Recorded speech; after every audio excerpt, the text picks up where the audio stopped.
Hello everyone, today I am going to explain a movie from 1997, Volcano. It is a normal morning in Los Angeles, and everyone is going through the usual routine on the busy streets. Before going to work, the new director of the city's Office of Emergency Management, Mike, is making breakfast for him and his 13-year-old daughter Kelly, who has been having some attitude problems because of her parents' recent divorce. Father and daughter are supposed to be leaving on vacation today, but suddenly, an earthquake strikes the city. It is short but quite strong, and at the hospital, Dr. Calder has to hold onto her patient to stop him from falling off the stretcher. Mike still decides this is an emergency, and he will go to work instead of vacation, so Kelly will stay with a babysitter. When he makes it to the office, his coworker Emmett informs him that no serious damage was caused by the earthquake, so he should go back to vacation. However, Mike takes a look himself and discovers that the water main ruptured and the gas is gone too. Meanwhile, at the park, a few construction workers are working on the Red Line subway extension, but also betting on the magnitude of the earthquake. Suddenly, they hear a noise and are shocked to see some strange yellow gas coming out from the tunnel. They rush to help a worker out of the tunnel and discover half of his body is covered with burns. Hearing the report, Mike goes to the park and learns that several bodies have suffered these burns. Everyone blames it on steam, but Mike does not believe it. He attempts to suspend the subway lines that run parallel to where the killings occurred, but MTA chairman Olber declines because he does not think the trains are in any danger. Olber is so proud of his project that he even ignores the requests to pause the railway construction. Meanwhile, the bodies are brought to medical forensics to be examined, and Calder is shocked to smell something strange about the burns of the victim, which indicate this definitely was not steam or gas. Moments later, Emmett shows up at the park too to try to get Mike off the case, since gas leaks are not their thing, but Mike is stubborn, breaking the rules. Mike and his co-worker Gator decide to go down into the sewers to find clues. They wander around for a while and notice that the air is becoming hotter, making it harder to breathe because of the fumes. Since the tunnel is right next to the subway, it shakes every time a train passes by. When Gator looks down, he finds a bunch of burnt rats, and they realize their rubber gloves are slowly melting as well. Suddenly, scorching gases being pouring out of a fracture in the concrete and flood the tunnel, so the duo has to run away as fast as possible not to be burnt alive. Having found evidence, Mike orders Emmett to shut down the park. Sometime later, Olber brings Amy, a geologist that says the whole city is geologically unstable and they should not blow up tunnels under it. Mike brings her to the park, and she uses some machines to run a few studies. The conclusion she reaches sounds a bit crazy.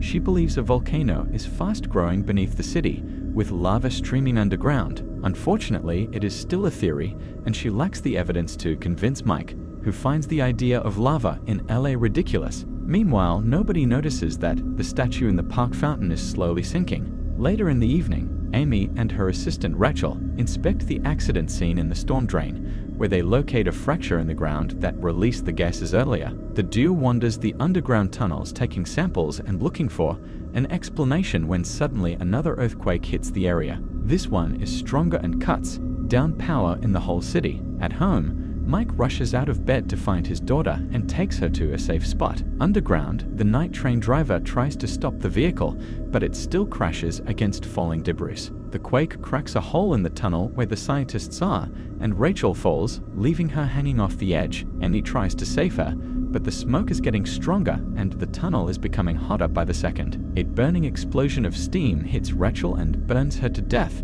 leaving Amy in shock. When she comes out of the tunnel, she notices the fountain. Water is boiling. Little by little, generators are turned on in the most important buildings in town. Mike leaves home and brings Kelly with him, thinking he can keep her safe at the office. Suddenly, huge steam geysers begin coming out from every manhole on the streets.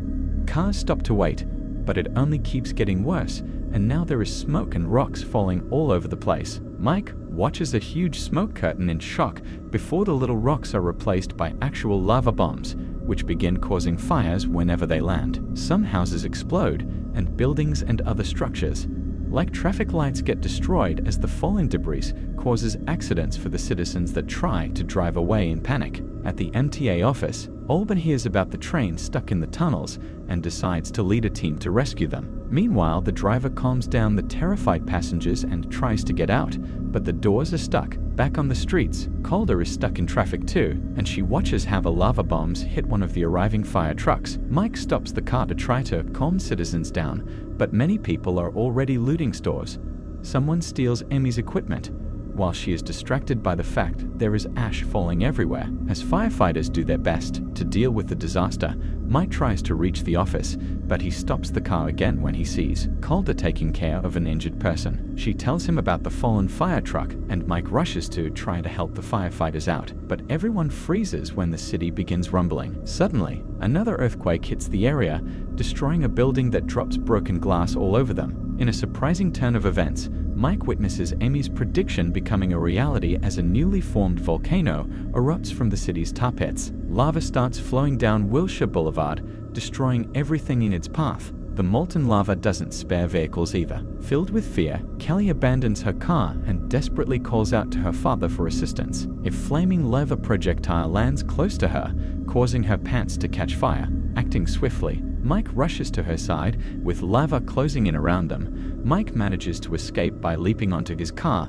and then onto a safe area just before the lava engulfs his vehicle. Subsequently, the lava targets a fallen fire truck, and a firefighter attempts to rescue a colleague trapped within. Tragically, their rescue effort falls short as the lava overtakes them both. As another lava eruption causes one more huge explosion, Mike hands Kelly to Calder so she can take her to the hospital with the other injured people. Kelly asks her father to come with him, but once again Mike puts work first and leaves her behind. Soon helicopters full of reporters are flying all over the area, showing the lava is slowly making its way through the main Odd Avenue. People are abandoning their homes as they start to crumble.